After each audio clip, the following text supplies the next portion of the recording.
నమస్తే. ప్రస్తుతం మన స్టూడియోలో ప్రముఖ ఆధ్యాత్మికవేత్త, ఆస్ట్రోన్యూమరాలజిస్ట్ జయప్రద గారు మనతో ఉన్నారు. సో మేడంతో మాట్లాడేద్దాం. నమస్కారం మేడం. నమస్తే అమ్మా. శ్రీమాత్రే నమః. మేడం, అక్టోబర్ మాసం విశేషంగా కుంభరాశి వాళ్ళకి ఈ నెల ఎలా ఉండబోతుంది? మనకి విజయదశమి ఉంది, దివాళీ ఉంది. ప్రజెంట్ వీళ్ళ టైం ఎలా నడుస్తుంది? ఎలాంటి జాగ్రత్తలు తీసుకోవాలి? తప్పకుండా కుంభరాశి వాళ్ళకి ఈ మాసంలో ఏంటంటే ఉద్యోగస్తులకి, తర్వాత గవర్నమెంట్ సంబంధించిన వ్యాపారస్తులకి, గవర్నమెంట్తో సంబంధించిన సంబంధం ఉన్న ఏ వ్యాపారం చేసినా వాళ్ళకి లాభదాయకంగా ఉంది. ఎందుకంటే వీళ్ళకి అష్టమ స్థానంలో రవి, తర్వాత శుక్రుడు. దీనివల్ల ఏంటంటే వీళ్ళకి కావాల్సింది పట్టుదల, కృషి, దాంతో సాధించుకొని రావడం, దాన్ని ఎలాగైనా నిలబెట్టుకోవాలనుకోవడము, ఇవన్నీ కొన్ని ఎక్కువగా అవకాశం ఉంటుంది. సో కుంభరాశి వాళ్ళు ముఖ్యంగా తీసుకోవాల్సిన జాగ్రత్తలు, నిర్ణయాలు ఏంటంటే కొత్త ప్రయత్నాలకి కాస్తంత ఆలోచించి వేయాలి. కొత్త విషయాలు అంటే కొత్త వ్యాపారం కానీ, కొత్త ఉద్యోగం ప్రయత్నం కానీ ఈ కాస్తంత ఆగి చేయడం మంచిది. ఎందుకంటే కుంభరాశిలో మన గ్రహణం అయ్యే ఇంపాక్ట్ అనేది కాస్త ఎక్కువగా ఉంటుంది. దానివల్ల వచ్చే ఏ ప్రయత్నాలు చేసినా అది వీళ్ళకి సఫలీకృతంగా ఉండదు. కాస్త ఇబ్బంది పెట్టే లక్షణాలు ఎక్కువగా ఉంటాయి. సో కుంభరాశి వాళ్ళు తీసుకోవాల్సిన నిర్ణయం ఏంటంటే ముందు కొత్త కాకుండా ఉద్యోగం చేసుకునే వాళ్ళకి కంటిన్యూ ప్రమోషన్స్ వచ్చే అవకాశం అయితే ఉంది. అలాగే వ్యాపారం ప్రయత్నం కూడా ఉంది వీళ్ళకి. ఇంకోటి ఏంటంటే వివాహ ప్రయత్నం చేసే వాళ్ళకి వివాహాలు అయ్యే అవకాశం ఉంది. సో వాళ్ళు కొత్త ప్రయత్నాలు చేసుకునేవి వివాహం కానీ, నూతన గృహం కానీ ఇవన్నీ ప్రయత్నాలు చేసుకోవచ్చు. ఒక వ్యాపారం ఒకటే చేసుకోకూడదు. వ్యాపారం ఒక్క విషయంలో మాత్రం కాస్తంత ఇబ్బంది పడే అవకాశాలు ఎక్కువగా కనిపిస్తున్నాయి.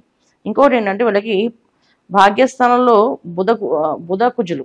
దీనివల్ల కాస్తంత ఇంట్లో కొంత మనశ్శాంతి లేకపోవడము, పెద్దవాళ్ళతో కాస్తంత చికాకు రావడము, లేకపోతే వాళ్ళకి ఏదైనా అనారోగ్య సమస్య రావడము, ఏదో ఒక రకమైన ఇబ్బంది వచ్చి వీళ్ళు హాస్పిటల్స్ తిరగడము, హాస్పిటల్ నుంచి రావడము, కాస్త వాతావరణం కాస్తంత కొంత హడావుడి కార్యక్రమం ఎక్కువగా ఉంటుంది.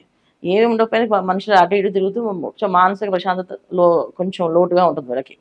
ఇది అవుతుందా అవదా అనేది ఒక శబ్దంలో పడడం కానీ, అనుమానంతో ఉండడం కానీ ఇవి జరిగే అవకాశాలు ఎక్కువగా ఉంది. ఇంకొకటి ఏంటంటే కొంచెం భయాన్ని, ఆందోళన ఎక్కువగా ఉంటుంది ఈ మాసంలో వీళ్ళకి. ఏదో అవుతుంది అని. ఎందుకంటే అష్టమ స్థానంలో శుక్రుడు ఎప్పుడు కూడా సంతోషాన్ని, సుఖాన్ని ఇస్తాడు. ఈ రెండు కూడా అష్టమ స్థానంలో ఉన్నప్పుడు, రవితో ఉన్నప్పుడు అంటే కాస్త భయాన్ని, ఆందోళన ఇస్తాడు. అందువల్ల ఏంటంటే ఏదో ఒక రకమైన భయము, ఏదో ఒక వార్త వినాల్సి వస్తుందేమో, ఏం జరుగుతుందో, ఏమవుతుందో అనే ఈ మాసం అంతా వీళ్ళు కొంచెం ఆందోళనలోనే ఎక్కువగా ఉంటారు. కానీ కొంచెం మంచిగా వీళ్ళు విజయదశమి తర్వాత వచ్చే నవరాత్రులు, ఏదైతే మహాలక్ష్మి పూజ, దీపావళి అమావాస్య చేసుకునే పూజలు, వీటి వల్ల కాస్తంత మంచి ఫలితాలు తీసుకునే అవకాశం ఉంది. ఏదైనా సరే కాస్త ఈ మాసంలో కుంభరాశి వాళ్ళు కొంచెం భక్తి కంపల్సరీగా ఉండాలి. కాస్త భగవంతుడు నామస్మరణ చేస్తూ ఉండాలి, గుడికి వెళ్తూ ఉండాలి. ప్రతిరోజు గుడికి వెళ్ళి ప్రదక్షిణాలు చేస్తూ బయటికి వెళ్తూ ఉంటే పనులన్నీ అనుకూలంగా అవుతాయి. లేకపోతే ఏదో ఒక ఆటంకంతో తిరుగుతూ ఉంటారు, అధికంగా శ్రమ పడుతుంటారు, వచ్చే ఆదాయం తక్కువగా ఉంటుంది.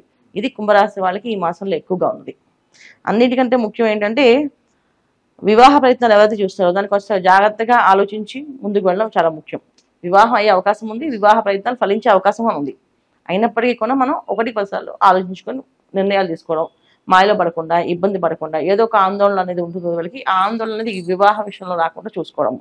ఇంకా వీళ్ళు విదేశీ ప్రయాణాల్లో, విదేశాలు వెళ్ళాలనుకునే వాళ్ళకి చాలా యోగ్యంగా ఉంది, వెళ్ళొచ్చు, చక్కగా వెళ్ళి చేసుకోవచ్చు. కాకపోతే అక్కడ కూడా ఏంటంటే ఈ ఒక రకమైన ఫియర్తో ఈ మాసం అంతా ఏంటంటే తెలియని ఒక భయాన్ని వెంటాడుతుంటుంది వీళ్ళని. ఎందుకు భయపడుతున్నారో అర్థం కాదు, కానీ వాళ్ళ మనసులో అలా ఫియర్ అలా కంటిన్యూ ఉంటుంది. మనం చెప్పేవన్నీ కూడా ఏంటంటే గోచారంలో ఉండే ఫలితాలు అనమాట. ఈ గోచార ఫలితాల్లో ఉండే ఏదైతే ఎఫెక్ట్ ఉందో వీళ్ళకి అది అందరికీ వస్తుంది. కుంభరాశిలో అనుకున్న వాళ్ళందరికీ ఈ ఎఫెక్ట్ ఉంటుంది. అయితే ఏంటంటే అధికంగా కొంచెం కోపం ఎక్కువగా ఉంటుంది. ఆ కోపం తగ్గించుకుంటూ శాంతంగా మాట్లాడుకుంటూ ముందుకు వెళ్తే అన్ని పనులు అవుతాయి. కోపం కానీ పెంచుకున్నా, కొంచెం బద్ధకాన్ని పెంచినా అది వెళ్ళి ఇబ్బంది పెట్టే అవకాశం ఎక్కువగా ఉంది. ఇది వీళ్ళది. సో నెట్వర్క్ వీళ్ళ సర్కిల్ ఎలా ఉంటే బాగుంటుంది అంటారు? అంటే కొత్త పరిచయాలు అయినా కూడా వాళ్ళతో ఎలా మెసులుకుంటే బాగుంటుంది అంటారు? కొత్త పరిచయాలు, కొత్త వాతావరణం అన్నీ కూడా కొంచెం అగ్రెసివ్గా ఉంటాయి. ఎందుకంటే వీళ్ళకి భాగ్యస్థానంలో బుధ కుజుడు. అందువల్ల ఏంటంటే ఏ పరిచయం అయినా అది ఇది మంచిదా చెడుదా అని వీళ్ళ ఒక ఆందోళన కన్ఫ్యూజన్ ఉంటుందా, అది ఎక్కువగా ఉంటుంది. కొత్త పరిచయాలతో కొంచెం ఆ సమస్య లేదు వీళ్ళ, అదే దానిలో అంత ఇబ్బంది వచ్చేది లేదు, కష్టపడేది లేదు. కాకపోతే ఏంటంటే కొత్తగా వ్యక్తులతో వ్యాపారం చేయడం మాత్రం ఆలోచించాలి. ఇప్పుడు కొత్తగా ఇద్దరు స్నేహితులు ఇప్పుడే వ్యాపారం చేద్దాం మొదలుపెట్టారు, అది మాత్రం కాస్త ఆలోచించాలి. పర్సనల్ జాతకాలు చెక్ చేసుకొని ఇద్దరు జాతకాల్లో యోగ్యమైన ఉందా లేదా. జనరల్గా ఏంటంటే జాతకం చూసుకున్నప్పుడు ఫ్రెండ్స్ అండర్స్టాండింగ్ ఉంది కదా వ్యాపారం పెడతారు. కానీ ఈ అబ్బాయికి ఎలక్ట్రానిక్స్ కలిసి వచ్చాయనుకోండి, ఆ అబ్బాయికి ఎలక్ట్రానిక్స్ కలిసి రాకపోవచ్చు. ఇద్దరు కలిసి పెట్టినప్పుడు ఒకరికి లాభం ఉంటుంది, ఇంకొకరికి నష్టం ఉంటుంది. అంటే ఒకరు డబ్బు పెట్టే అతను ఎలక్ట్రానిక్స్ డబ్బు పెట్టి అయ్యాను అనుకోండి, బాధ లేదు. కానీ డబ్బు పెట్టి ఆయన వేరే ఆయన చేసే బిజినెస్ వీలు అనుకోండి, సో ఖచ్చితంగా ఆయన డబ్బు రాదు. ఇక్కడ ఏమైపోయింది, వాళ్ళిద్దరు సామర్థ్యము పనిచేయదేమో అనే ఫీలింగ్ వచ్చేస్తుంది మనకి.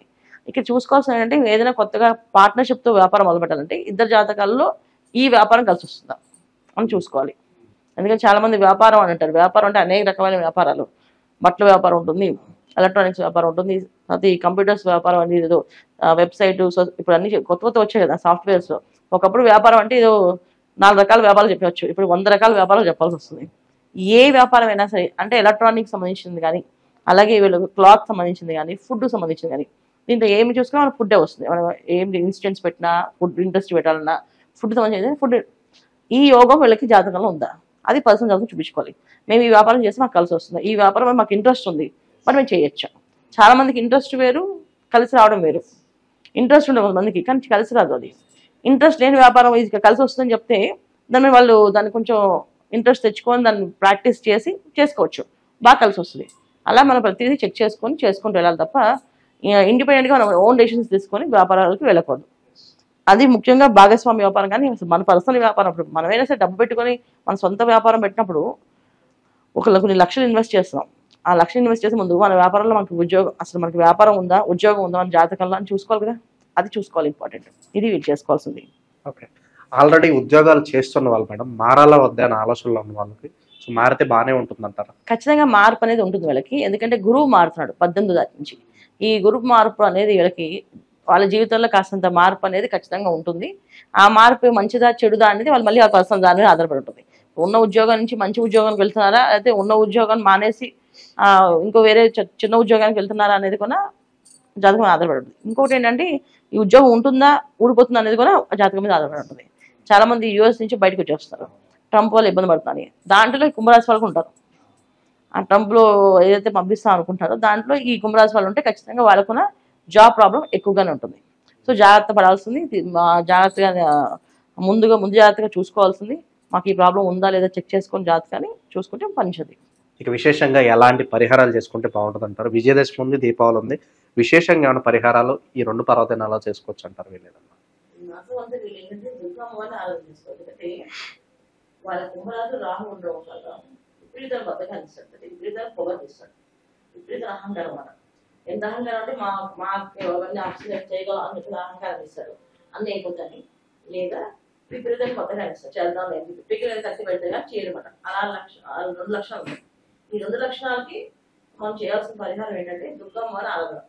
దుర్గే లక్ష్మీ నమః అని చదవడము, ప్రతి శుక్రవారం అమ్మవారి గుడికి వెళ్ళడం, ప్రదక్షిణాలు చేయడం. ఇది మాకు ఖచ్చితంగా చేసుకోవాలి ఈ మాసం అంతా. ఓకే, ఓవరాల్ గా కుంభరాశి వాళ్ళ పరిస్థితి మాసం ఏ విధంగా ఉండిపోతుందో చాలా బాగా గురించారు. ధన్యవాదాలు. నమస్తే మా శ్రీమాత్రే నమః.